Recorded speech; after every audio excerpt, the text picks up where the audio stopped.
Hi, I'm Donna Dowell, board-certified family nurse practitioner and part of a growing number of healthcare professionals in New Mexico in support of the New Mexico Health Security Plan, a plan that will ensure comprehensive, quality healthcare coverage for New Mexicans.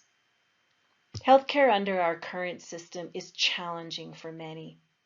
This short video is part of a series that features the personal healthcare stories of real New Mexicans, stories you will recognize as all too common. Hello, I am Dr. Joseph Yarrow. I'm a psychiatrist employed at a federally qualified health center in rural southern New Mexico. And I'm here today to talk to you about the Health Security Act, which is legislation pending in the New Mexico State House for the upcoming legislative session. It turns out that this is an extremely important issue for me. In fact, in some ways, it is my central area of political concern. And I'd like to explain why that is and why I'm so passionate about advocating for this legislation. First, though, I'd like to talk a little bit about the setting that we're in. It's November 15th, the year is 2020, and there is a pandemic raging in this country. The pandemic is caused by a virus called SARS-CoV-2. I won't go into greater detail about it. Right now we're in an exponential growth phase, which is threatening the health and livelihood of many people here in New Mexico in particular, but also around the world. The United States is one of the worst hit countries in the world for various reasons. The geographic setting for this video, I'd like to explain a little bit.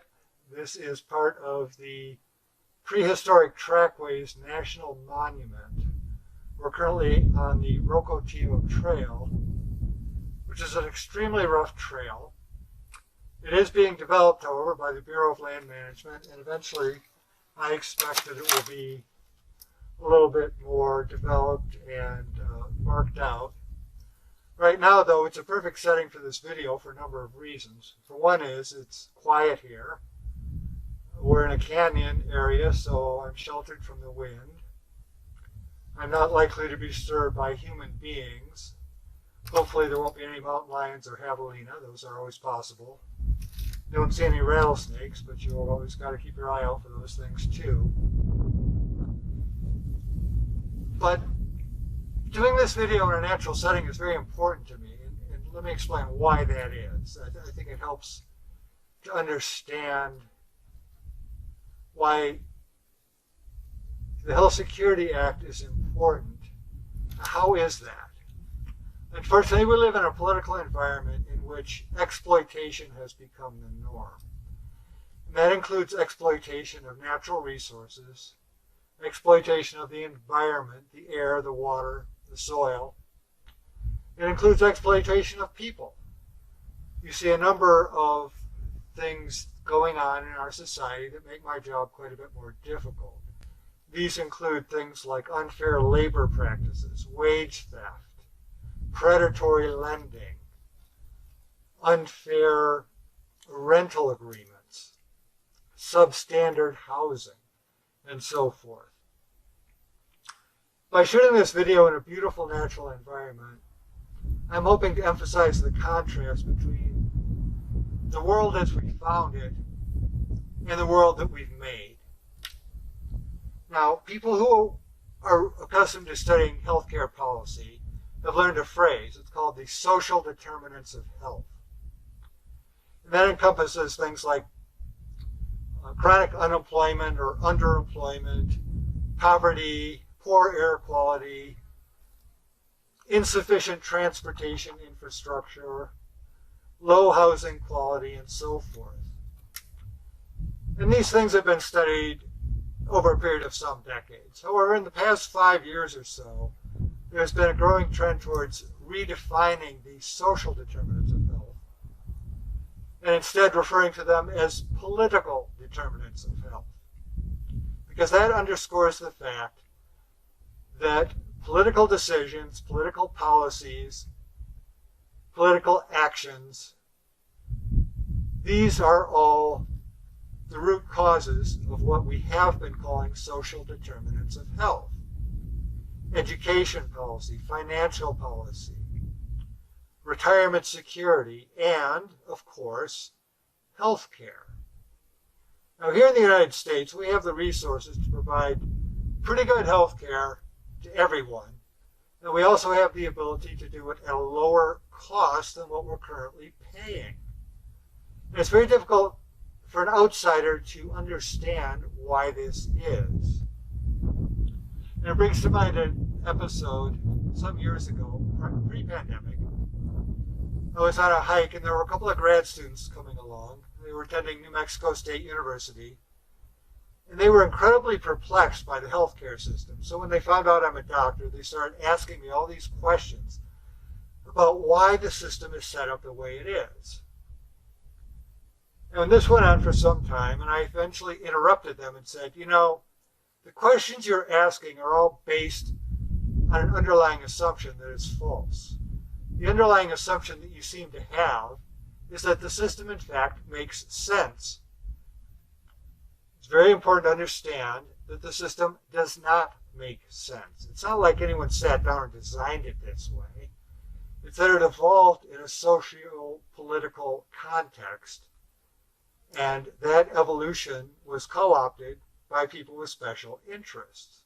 Healthcare in the United States occupies something like 18% of our gross domestic product, so it is a huge source of financial activity. And that financial activity, of course, is viewed as a resource. So I'm going to have to take my mask off here. My glasses are fogging up because it's kind of cold out here. I hate to embarrass people by exposing my bare face in the middle of a pandemic, but probably the nearest human being is at least 2 miles away at this point. In any case, the social determinants of health are being redefined as political determinants. And the reason that that's important is that it underscores the fact that these are things that are within our control. Unfortunately, it does mean that we have to put in some effort to seize control of the levers of power. We have to enact legislation that establishes healthcare as a human right. We have to establish legislation that provides healthcare for all human beings who are residing in our area.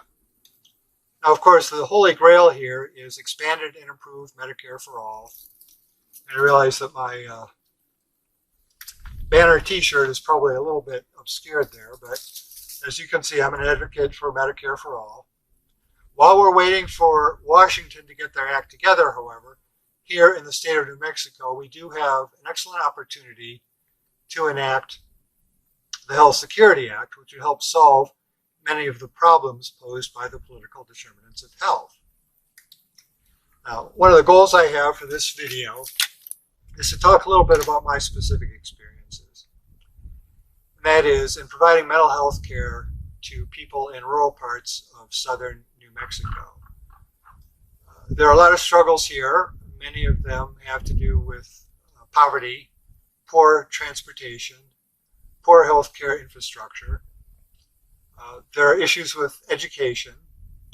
And keep in mind, I'm not maligning the teachers, I'm not maligning the schools, I'm not maligning the doctors or the hospitals or the clinics. It's just that the resources are inadequate. And the resources are being used to fight an uphill battle. And there's no reason for the battle to be so steeply uphill. We can change this with appropriate legislation. There are a number of problems that I've run into, in particular, high copays for the Medicare population. That's an issue. High drug costs, tremendous issue. Prior authorization requirements, and what we call networks. Now, there are some people that we see that are in insurance that requires them to see only certain providers. And just last week, I was seeing someone who was told that they're going to be dropped from their Medicare Advantage plan.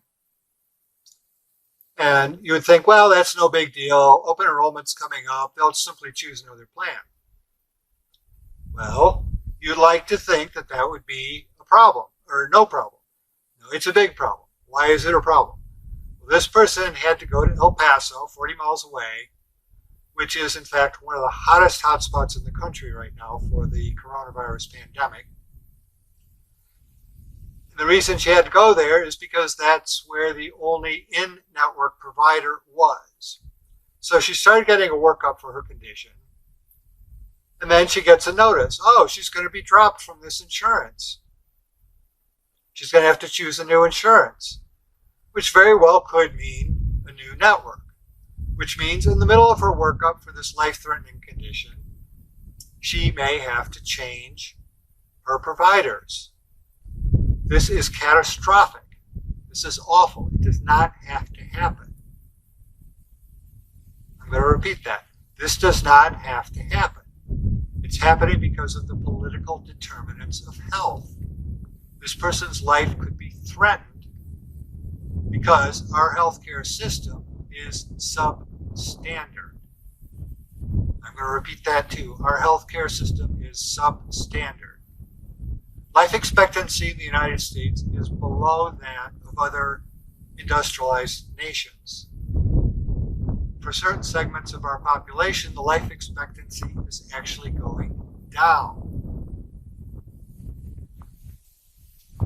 Our childbirth mortality rate is higher than that for other industrialized nations. No excuse. This is a terrible tragedy played out on a daily basis all across this country. We can fix that. Now, as I said, I'm hopeful that we will eventually establish expanded and improved Medicare for all on a national basis.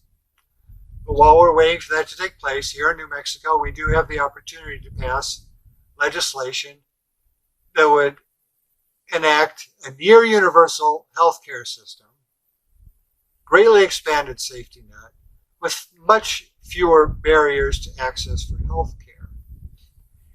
I expect that that will translate into measurable improvements in lifespan, in health span, maternal mortality, perinatal complications.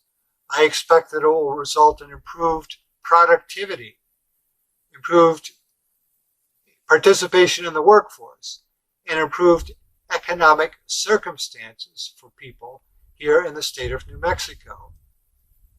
And I'll leave it to others to fill in the details if you're interested, of course. And if you have the time and the resources, you can look it up. You can read about it. Simply search for Health Security for New Mexico. There are abundant educational resources online. And of course, there are people who would be willing to talk with you about it. If you want to help us out by arranging talks in the community, of course, this would have to be by Zoom. It's all remote these days. But presumably, eventually, the pandemic will be over. We'll be able to do these things in person. And we'd be happy to help out in any way we can to spread the word about this important progressive legislation that would be helpful for everyone here in the state of New Mexico. Now, let me emphasize that. Even if you have insurance now, even if you're happy with your insurance, and even if it's affordable for you and you do not have economic barriers to accessing health care, such as the ones I mentioned, the Health Security Act will improve the quality of life for all New Mexicans. This is extremely important to understand. If you have any questions, like I said, we'll be available. There are resources online, and these are bits of information that you can find without too much difficulty. And I strongly encourage you to acquaint yourself with this. One final word.